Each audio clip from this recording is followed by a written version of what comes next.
오늘 이 시간에는 우리가 선악간의 대쟁투에서 어떻게 하면 이길 수 있는가에 대해서 말씀을 통해서 확인해 보는 시간을 갖겠습니다. 우리가 이 전쟁을 하거나 또 운동장에서 경주를 하거나 할 때 어떤 사람이 이기게 되어 있죠? 더 강한 사람, 그렇죠?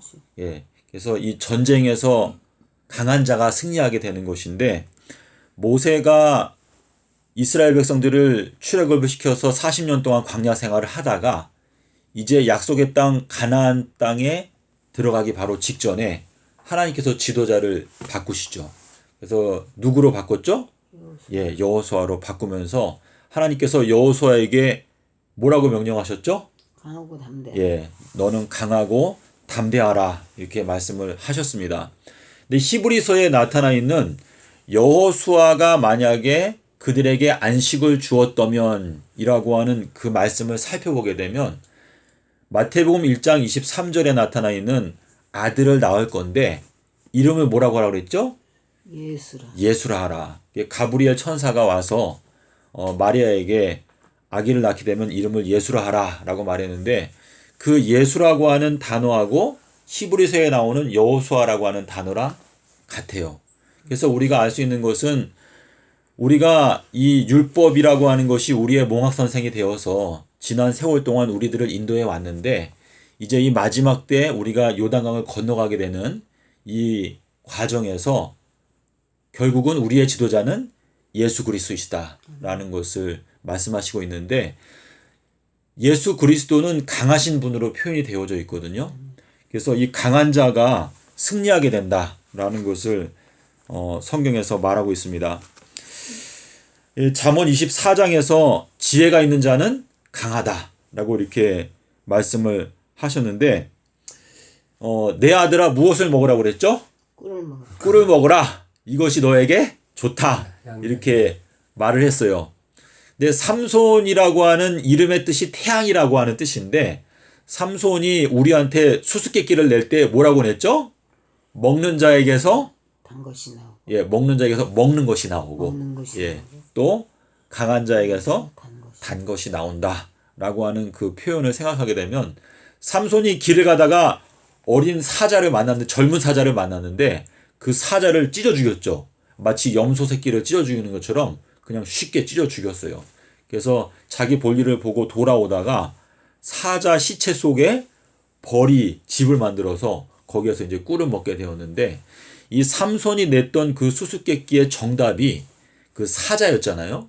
그래서 먹는 자에게서 먹는 것이 나온다라고 하는 그 말씀은 결국은 이 성경 말씀, 특별히 예수님의 말씀을 먹는 자에게서 성도들이 먹을 수 있는 양식이 나오고, 또 강한 자 예수 그리스도에게서 단 것이 나온다라고 지금 표현하고 있는데, 잠언서가 잠언 1장 1절에 보면 뭐라고 그랬죠?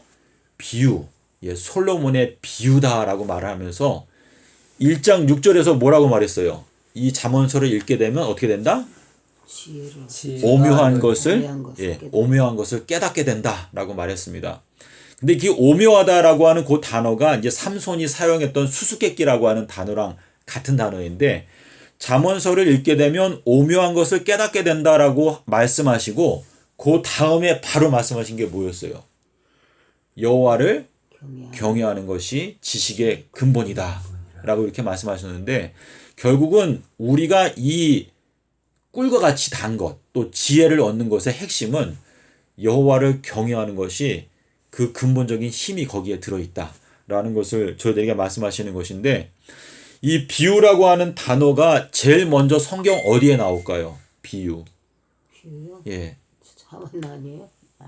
그러니까 비유라고 하는 단어가 제일 먼저 나오는 것은 창세기 1장에 보면 14절에 뭐라고 말씀하셨죠? 1장 14절이요? 네. 14절에 보면은 해와 달과 별들 여러 가지 광명들이 나와요. 근데 이 광명들을 통해서 뭘 정하시겠다고 했죠? 광명들을 통해서? 사시. 거기에 보면 사시라고 표현이 되어 있죠. 근데 이 사시라고 하는 요 번역이 원어 성경을 보게 되면 이게 뭐냐면 정한 때예요. 정한 때. 근데 여기에는 이제 복수로 되어 있기 때문에 정한 때 들인데 저희들이 예레미야서 8장 7절에 보면 뭐라고 되어 있죠? 학은 정한 때들을 안다라고 이렇게 표현했는데 지금 하늘에 있는 광명들을 하나님께서 하늘의 해와 달과 별을 달아 놓으시고 그러한 것들을 가지고 이제 정한 때들을 내가 너희들에게 알려주겠다라고 이렇게 말씀하셨는데 창세기 1장 16절에 가면은 하나님께서 큰 광명과 작은 광명에 대해서 말씀을 하시면서 큰 광명은 언제를 주관한다고 그랬죠? 낮은. 예, 큰 광명은 낮을 주관한다라고 말씀하실 때 그 주관이라고 하는 단어가 비유예요, 비유. 그래서 이 비유라고 하는 것은요. 비유라고 하는 단어가 제일 처음 나오는 게 이제 창세기 1장 16절인데 그리고 이제 그 다음에는 3장 16절이에요. 근데 여기 창세기 1장 16절에 보면 태양은 낮을 다스린다. 근데 그 다스린다는 단어가 요 비유라고 하는 단어랑 같은 단어거든요. 그래서 하나님께서는 우리를 비유로서 다스리신다. 라고 하는 뜻이거든요. 그리고 여기 3장 16절에 가면은 우리가 범죄하게 되었을 때 남편은 누구를 다스린다고 했죠?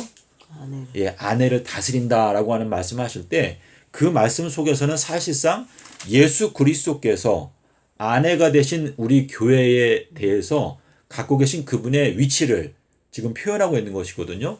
그래서 하나님께서 너희들은 아내들은 남편에게 복종하라라고 하는 그 말씀을 하신 이유는 근본적으로는 우리가 예수 그리스도께 대해서 가져야 되는 우리의 마음의 태도, 기본적인 정신 자세를 우리에게 가르쳐 주기 위해서 그렇게 지금 말씀을 하신 것이거든요.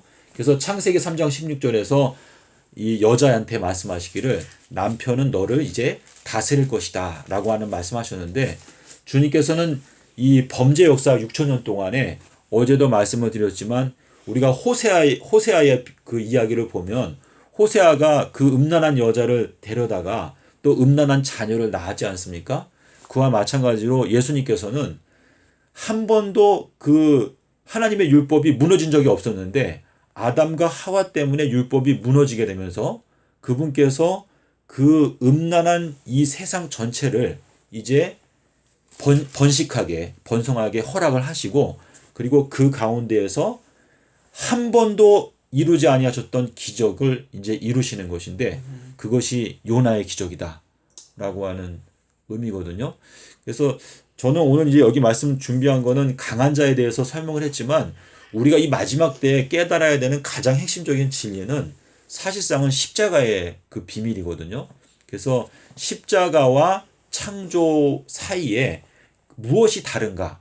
십자가의 의미와 창조주의 의미 이 두 가지를 우리가 깨닫는 것이 굉장히 중요한데 왜 요나의 표적이 대단히 중요한가 하면 이사야서 9장 6절에서 한 아들을 우리에게 주신다라고 하는 약속을 하시면서 그분의 성함을 표현할 때 뭐라고 말했죠? 그의 이름은 기묘자다라고 이렇게 표현을 했는데 우리가 요 단어를 보게 되면 이게 기적이라고 하는 뜻이에요. 기적. 그래서 여호와 하나님께서 우리 인생들에게 행하신 기적은 두 가지죠. 하나는 창조하신 것이고 또 하나는 십자가의 기적이거든요.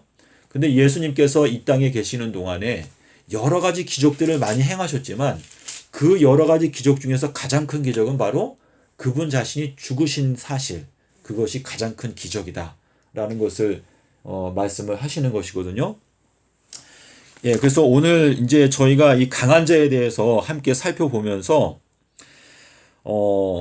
계시록 5장 12절에 보면은 예수님의 특성이 7가지로 나와요.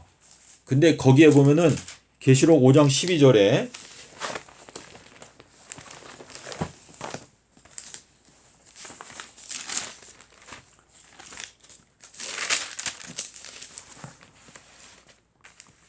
죽임을 당하신 어린 양이 능력과 부와 지혜와 힘과 존귀와 영광과 찬송을 받으시기에 합당하도다.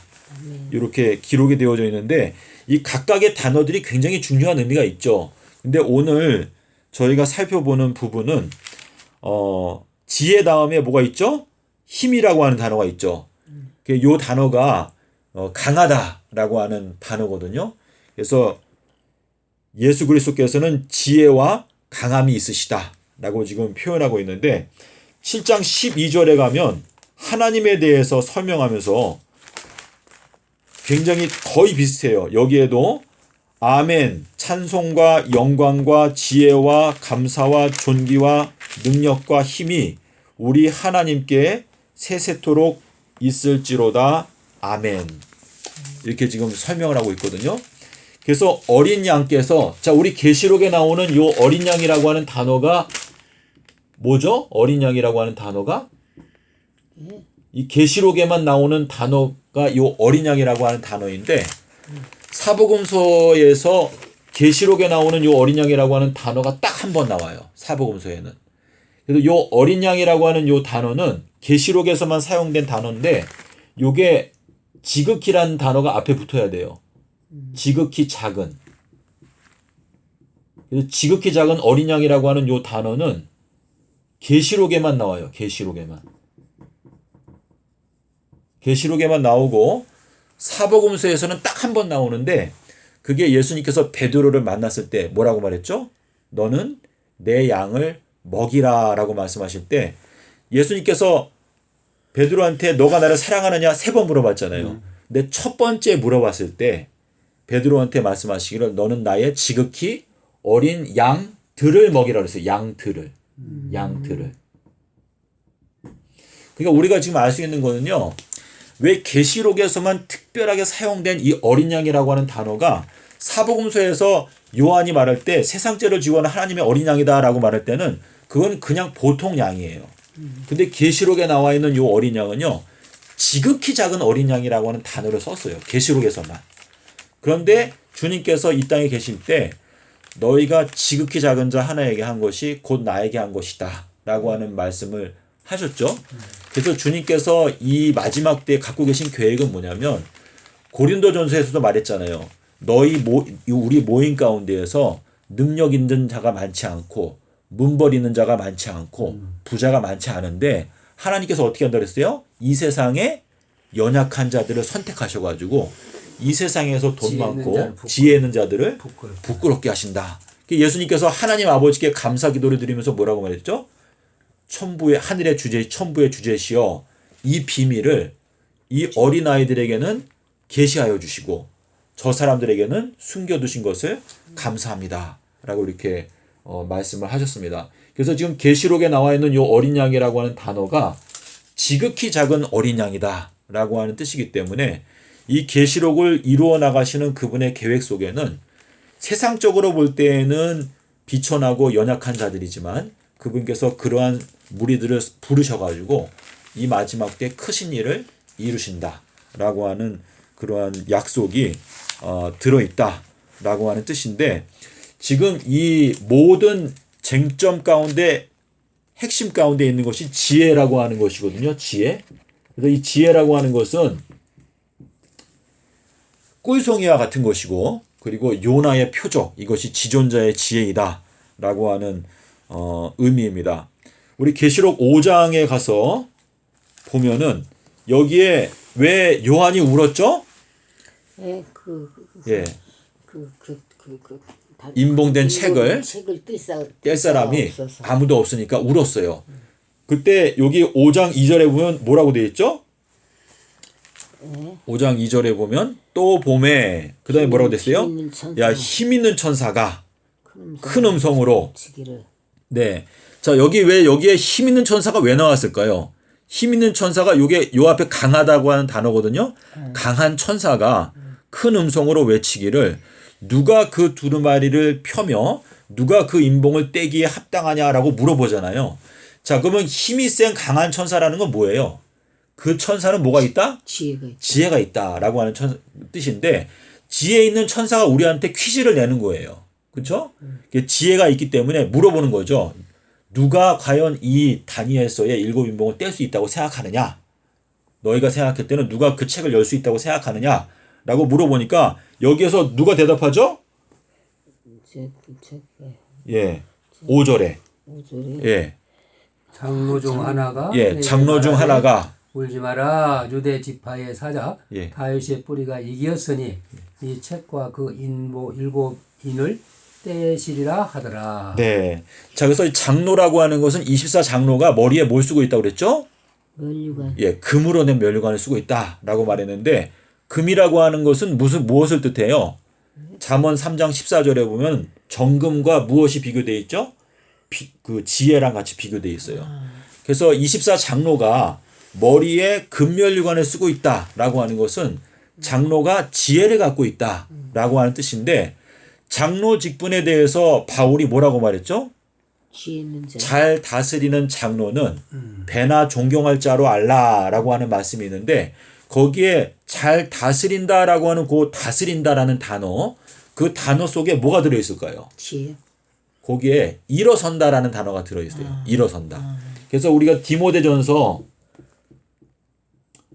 5장 17절에 보면은 이제 장로에 대한 그 권면이 나오거든요. 근데 여기에 보면은 잘 다스린다라는 표현이 있어요. 잘 다스린다. 근데 요 잘 다스린다라고 하는 요 헬라어 단어가 어떻게 되냐면 먼저라는 단어가 있고 그리고 일어선다라고 하는 단어가 합쳐진 거예요. 그러니까 지금 이 장로가 요한을 위로하면서 뭐라고 말하는 거예요?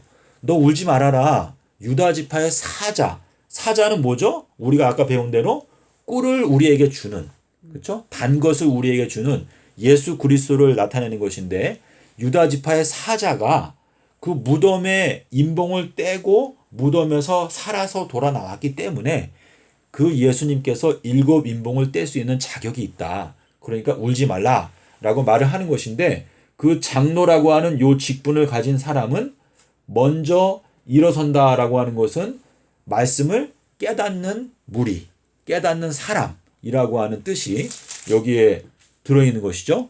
그래서 이사야서 9장에 보면 뭐라고 그랬어요? 내가 백성들 가운데서 존경받는 장로들을 하루 사이에 어떻게 하겠다? 내가 다 죽이겠다라고 하는 말씀을 하셨죠. 그래서 지금 이사야서 9장에서 말씀하시는 14절 15절에서 말씀하시는 머리와 꼬리와 몸통을 내가 하루에 제하겠다라고 말하면서 꼬리는 뭐라고 그랬죠? 거짓말을 가르치는 예, 선지. 거짓말을 가르치는 선지자들이고 그리고 머리는 뭐라고 그랬어요? 백성들 가운데에서 존경받는 장로들. 예, 장로리들이다 이렇게 말씀하셨는데 그 장로라고 하는 단어가 에스겔서 9장에 가면은요. 이게 9장에 이제 북방에서 6명이 나오죠. 살육하는 기계를 갖고 오잖아요. 근데 누구부터 먼저 이 살육하라고 그랬어요? 누구부터 인을 치라고 그랬어요? 그 이제 검사하는 거, 그 인치고 또 이렇게 심판하는 거, 청량하는 것을 그 성소에서 누구부터 시작하라고 그랬죠? 거기에 보면 늙은이들이라고 되어 있는데 원어를 보면은 요 이사야 9장에 나오는 장로들이란 단어랑 똑같아요. 그래서 여기 이사야서 9장 6절에 나타나 있는 너희가 이제 이 살육하는 기계로 어린아이든지 노인이든지 아무도 아끼지 말고 다 그냥 죽이라라고 하는 명령을 하실 때 성소에서 늙은 자들부터 시작하라라고 말할 때 그 늙은 자라고 하는 그 단어가 여기 이사야서 9장에 나오는 장로라고 하는 단어랑 같은 단어거든요. 에스겔 9장에는 예. 그 먹구려 찬 그 선지자가 예. 성소에 들어가서 가증한 일로 예. 애통하게 우는 자한테 예. 일치라. 예. 그렇죠. 예. 장로님께서 그 말씀하시니까 예수님께서 이제 이 세대를 무엇으로 비유할꼬라고 말씀하시면서 뭐라 그랬죠? 피리를 불어도 너희가 춤추지 아니하고 내가 애곡하여도 너희가 통곡하지 않는다 이렇게 말씀하셨는데 지금 이 어린 양께서 강하신 자인데 지금 요한이 막 우니까 장로가 깨달은 거죠. 장로가 먼저 일어섰다라고 하는 것은 깨달았다는 뜻이니까 지금 이 장로님들 전 세계에 있는 장로님들이 위기 가운데 있는 거예요. 사실은. 왜냐하면 주님께서 24장로들은 내가 선택하지만 그 외의 장로들은 내가 하루에 다 죽이겠다라고 하는 경고를 하시는 것이거든요. 그래서 우리가 이 장로의 직분이라고 하는 것이 결국은 깨닫게 되어서 이 공동체를 깨달음으로 인도하는 그러한 중대한 책임이 있다라고 하는 의미가 여기에 들어있는 것인데 이 강한 천사가 먼저 물어봤죠. 그래서 지혜 있는 천사가 물어본 것이고, 자, 그리고 계시록 10장 1절에 가면 누가 나오죠? 펴놓인 책을 갖고 하늘에서 천사가 내려오죠. 근데 그 천사도 어떻다고 그랬어요? 강한 천사다라고 지금 표현하고 있어요. 그래서 그 강한 천사는 머리에 뭐가 있다고 그랬어요?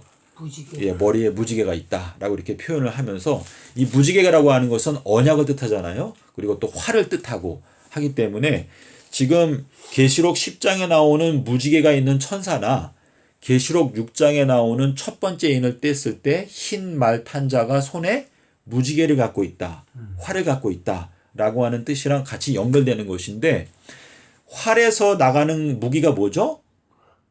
화살이죠. 그래서 이 화살이라고 하는 것은 우리 잠언 7장 23절에서 우리가 뭐라고 그랬죠? 그 소년이 간이 무엇에 뚫린다고 그랬어요? 화살. 예, 화살이 그 소년의 간을 뚫어버릴 것이다 라고 이렇게 말을 했는데, 이 화살이라고 하는 게 다니엘서에서는 2번 나오죠. 다니엘서에 9장 27절하고 그리고 12장 7절에 보면 뭐라고 나오죠? 여기에 절반, 그렇죠? 일의 절반, 또 한때 두때 반때 할 때 이 절반이라고 하는 단어가 똑같은 단어가 여기 있어요. 그래서 화살이라고 하는 단어인데, 결국은 이 현 기독교회는 예수 그리스도의 지혜로 다 심판을 당하는 것인데, 이것이 바로 요나의 표적 속에 들어있거든요. 그래서 일주일의 가운데, 그래서 예수님께서 오른손 마른 자를 고쳐줄 때 안식일날 고쳐주셨죠. 그 안식일이 토요일인데, 지금 이 마지막 때로 말하면은 안식년을 뜻하는 것인데, 그 오른손 마른 자를 어떻게 했어요? 무리들 가운데 한 가운데에 딱 세웠어요. 그래서 그거는 뭐냐면, 에덴 동산의 한 가운데에 선악을 알게 낳은 나무와 생명나무가 있다라는 것이나, 우리들이 고침을 받기 위해서는 이 영원한 우주 시대 가운데 한 가운데 있는 예수님의 십자가를 우리가 발견해야 우리가 결국은 고침을 받을 수 있다라고 하는 의미가 거기에 들어 있습니다. 자, 그러면 계시록 18장 2절에 여기에 이제 바벨론이 무너지는 이야기가 나오는데, 18장 2절에 뭐라고 말했죠? 힘센 음성으로 일쳐가로되 무너졌도다 큰 성 바벨론이여, 귀신의 처소와 각종 더러운 영에 모이는 곳과 각종 더럽고 가증한 새의 모이는 곳이 되었도다. 예. 자, 여기 요 2절 맨 앞에 무슨 말이 있냐면요. 보라라는 단어가 있어요. 보라. 그러니까 원어에는 있는데 여기 번역이 안 되어 있는데, 예수님께서 보라라고 하는 말씀을 자주 하셨잖아요. 자, 우리 요나의 표적 말씀하실 때에도 41절과 42절에서 뭐라고 말했어요? 우리 여기엔 없는데 다 2번 다 보라라는 단어가 앞에 있어요. 보라, 솔로몬보다 더 큰 자가 여기 있느니라. 보라, 요나보다 더 큰 자가 여기 있느니라 라고 말했는데, 여기 계시록 18장에도 보면은 2절에서 강한 음성이라고 되어 있어요. 강한 음성으로 외쳐가로되. 그래서 지금 성경적으로 강하다라고 하는 것은 전부 다 지혜랑 연결되어져 있거든요. 그러니까 바벨론이 무너지는 근본적인 힘은 어디에서 나온다? 지혜에서 나온다는 거예요. 지혜에서. 그래서 지금 여기 바벨론이요, 무너질 때 몇 갈래로 갈라지죠? 세 갈래로 갈라지잖아요. 그래서 주님께서 이 세상을 심판하실 때에 사마리아인, 이스라엘 백성, 이방인 이렇게 세 갈래로 갈라서 심판을 하시는 것인데, 그 심판은 지혜의 심판이다. 그래서 솔로몬이 지혜를 가지고 공정하게 심판을 해가지고 누가 진짜 엄마인지를 드러냈죠. 드러낸다는 게 뭐예요? 계시한다는 뜻이거든요. 계시한다. 그래서 숨겨져 있던 것들이 계시된다라고 말씀하신 것인데, 제가 신약 성경에서 이 계시라는 단어를 다 찾아보니까 이게 요나의 표적과 연결되어져 있으면서 등불과 연결되어져 있어요. 그래서 우리가 가장 대표적인 성경 구절은 누가복음 12장 1절에 보면, 여기에서 주님께서 수만 명의 무리가 함께 모였을 때 먼저 누구를 가르쳤죠? 먼저 제자들에게 가르쳤어요.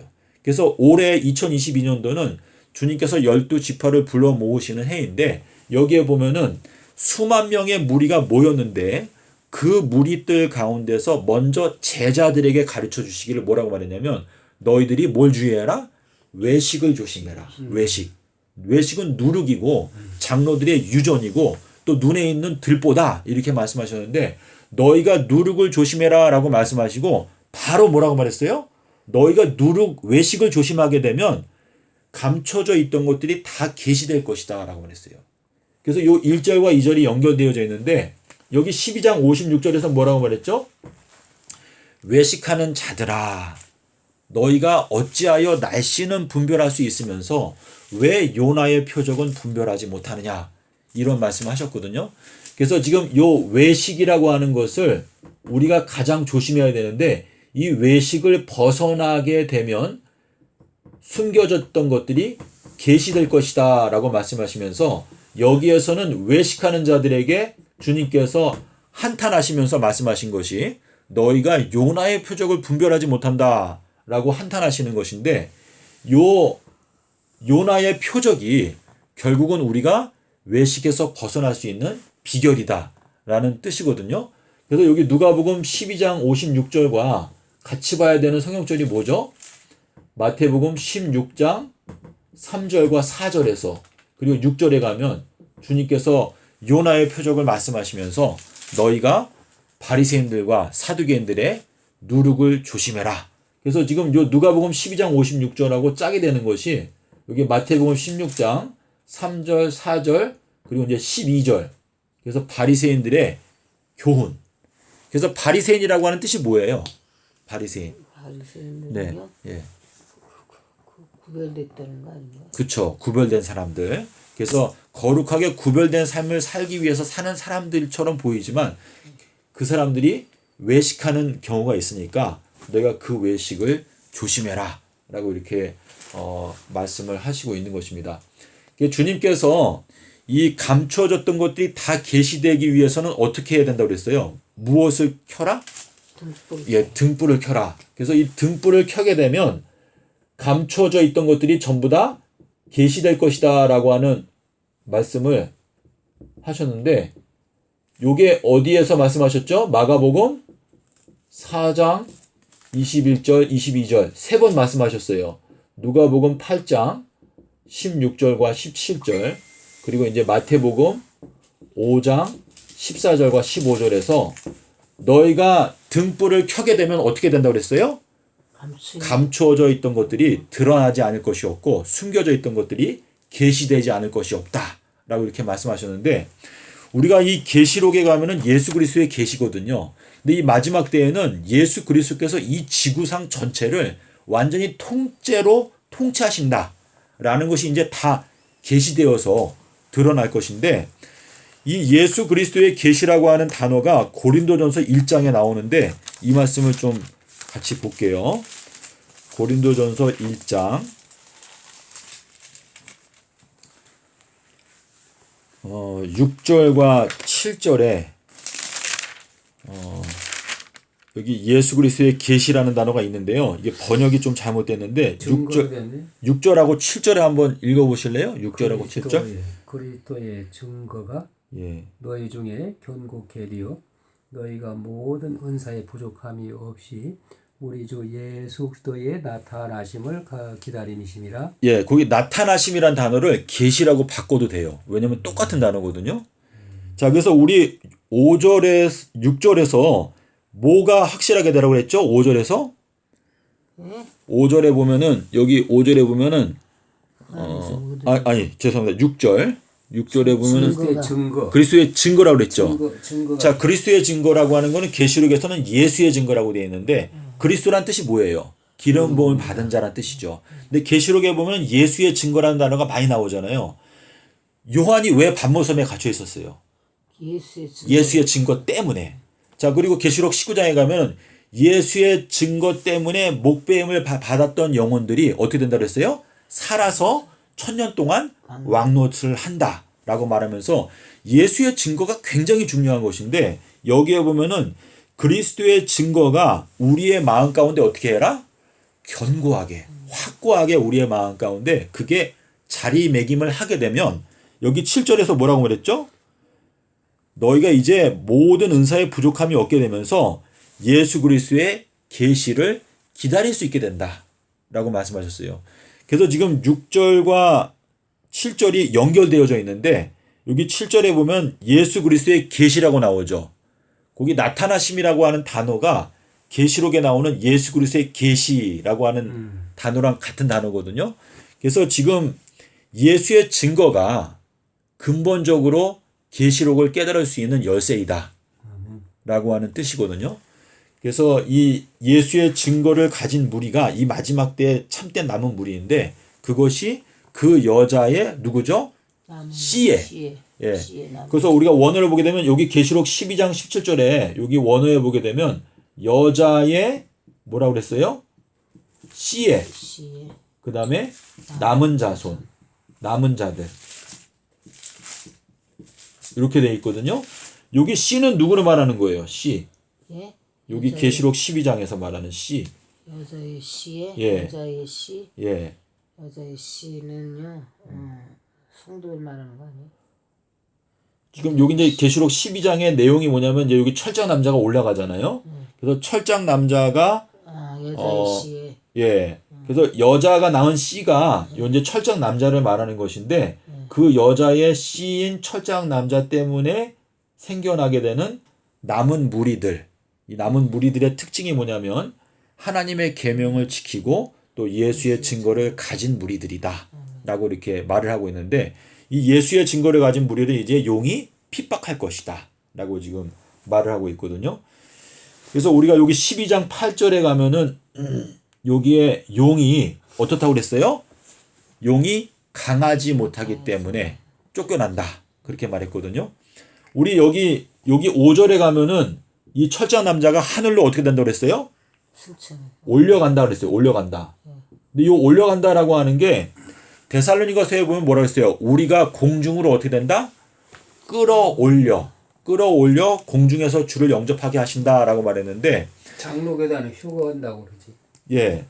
근데 우리 마태복음 12장에 보면 그 말씀 있잖아요. 장로님이 잘 외우시는 말씀. 강한 자가 먼저 그 집에 들어가서 강한 자를 결박한 후에야 결박지 않고야 어떻게 해서 그 집에 있는 무엇을 세간이라고 말했죠. 세간이 원래 뭐예요? 원어가 그릇이죠. 그릇. 그릇. 이 그릇이라고 하는 단어가 왜 중요합니까? 그릇. 예수님께서 예루살렘 성전 안에 들어가셔가지고 이제 다 내어 쫓고 그 다음에 어떻게 했어요? 그 성전 안에 있는 그릇들이 더 이상 움직이는 것을 허락하지 아니하신다. 그게 언제예요? 그게 예수님께서 일요일 날 그 일을 하셨거든요. 그래서 이게 이제 2023년도가 되면은 더 이상 성전 안에 있는 그릇들이 변개됨이 없다. 요동됨이 없다라는 것을 말씀을 하시는 것이거든요. 그래서 지금 거기 장로님께서 외우시는 그게 마태복음 12장 31절인가요? 네, 12장 29절부터. 예, 거기 이제 늑탈한다라는 사람이 먼저 강한 자를 결박지 않고 어떻게 그 강한 자의 집에 들어가 세간을 늑탈하느냐. 그렇죠. 요 늑탈한다 요 단어가 요게 올려진다는 단어예요. 올려진다. 늑탈한다는 단어가 승천한다는 단어랑 같아요. 이렇게 빼앗는다. 이러한 뜻인데 이 세상 나라는 마귀의 세상이잖아요. 근데 예수 그리스도께서 그분의 지혜, 지금 여기 이제 마태복음 12장에서도 강한 자가 나오는데 그분의 지혜를 가진 자들, 그 자들이 결국은 승천할 수 있게 된다라고 하는 뜻을 말씀하시는 것이거든요.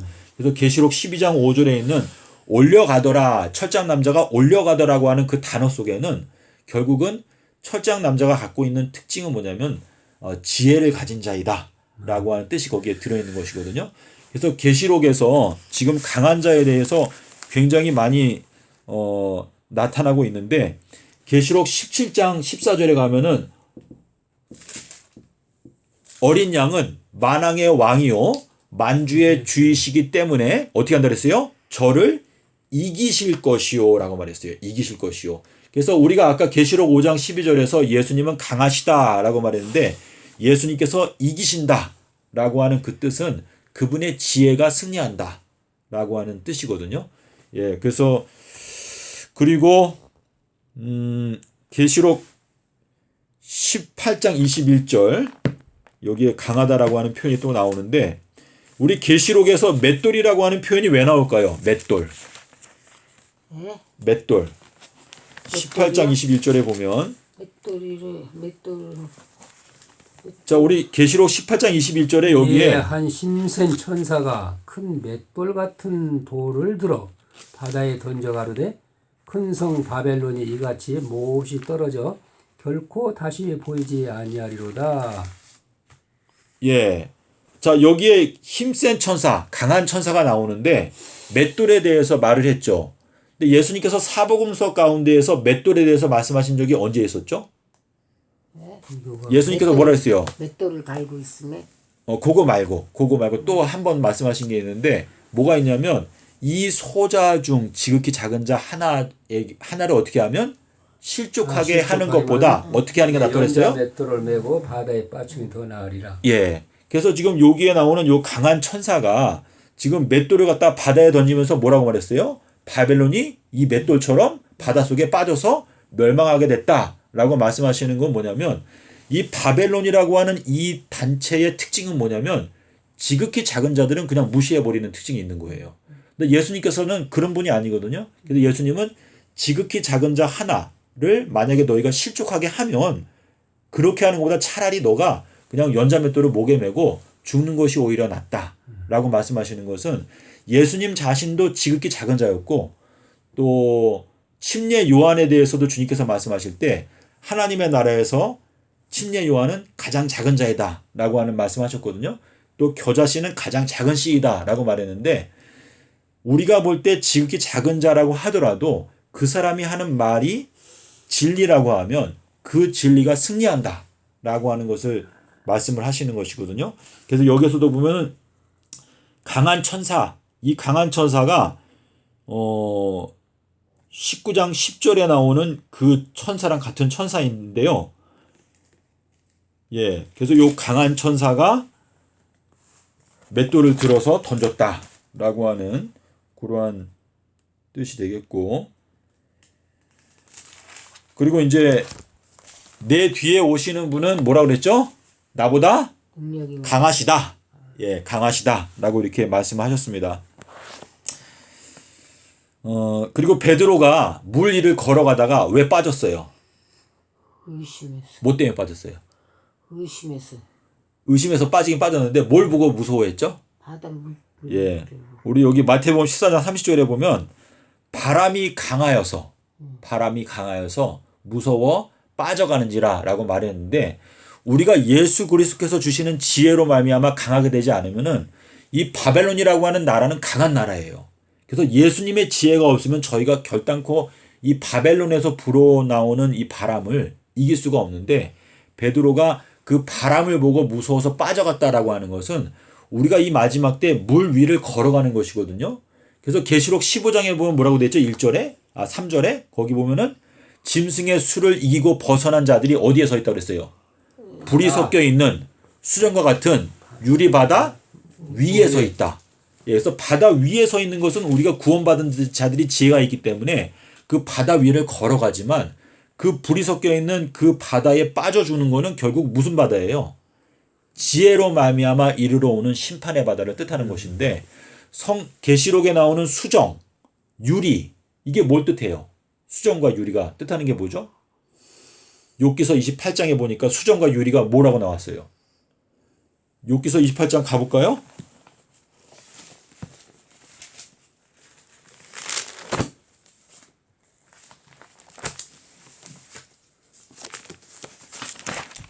이 수정과 유리에 대한 것은 욥기서에만 딱 한 번 나오는데 욥기서 28장 17절과 18절에 여기에 보면은 유리하고 수정이 나오죠. 요게 무엇과 비교가 돼 있어요? 지금 여기에 황금이나 수정이라도 비할 수 없고 정금도 바꿀 수 없으며 이게 산호나 수정으로도 말할 수 없나니 지혜의 값은 진주보다 보다 귀하구나. 지혜가 황옥으로도 비교할 수 없고 순금으로도 그 값을 측량하지 못하리로니. 그런즉 지혜는 어디서 오며 명철의 곳은 어디인고. 모든 생물의 눈에 숨겨졌고 공중의 새에게 가리워졌으며 멸망과 사망도 이르기를 우리가 귀로 그 소문은 들었다 하느니라. 하나님의 그 길을 깨달으시며 있는 곳을 아시나니. 하나님이 그 길을 깨달으시며 있는 곳을 아시나니 이는 그가 땅끝까지 감찰하시며 온 천하를 두루보시며 바람의 경종을 정하시며 물을 돼요. 물을 되어 그 분량을 정하시며 비를 위하여 명령하시고 우리의 번개를 위하여 길을 정하셨습니다. 네. 여기 참 좋은 말씀 많은데. 성경 말씀인데 그 책마다 이렇게 다 번역이 예. 틀려갖고. 이제 23절에 여기 이제 하나님이 그 길을 깨달으시며라고 되어 있는데 여기 이제 엘로힘이라고 되어 있거든요. 엘로힘. 엘로힘은 하나님들이라고 하는 이제 단어인데 여기 26절에 보면 뭐라고 되어 있죠? 우레의 번개를 위해서 뭘 정했다? 길을 정했다. 예, 요거는 우리가 쉽게 말하면 삼낮 삼밤 땅속에서라고 하는 그 길을 정하셨는데 그것은 이제 번개와 같은 진리의 이 광선과 같은 것을 이제 마지막 때 주님께서 비추기 위해서 길을 정해 놓으셨다. 예, 그러한 의미가 되겠습니다. 예, 그래서 여기 보면은 수정과 유리 요 두 가지가 지혜와 함께 말씀을 하신 걸 보면 계시록에 보면은 수정과 유리 또 맑다 이러한 표현들이 결국 이 지혜와 연관되어져 있습니다. 그래서 오늘 저희가 이 강한 것에 대해서 여러 가지로 살펴봤는데 예수 그리스도께서는 어린 양으로서 죽으셨고 그분의 지혜가 결국은 모든 것을 승리하고 이긴다라고 하는 것이 계시록 전반에서 나타나고 있거든요.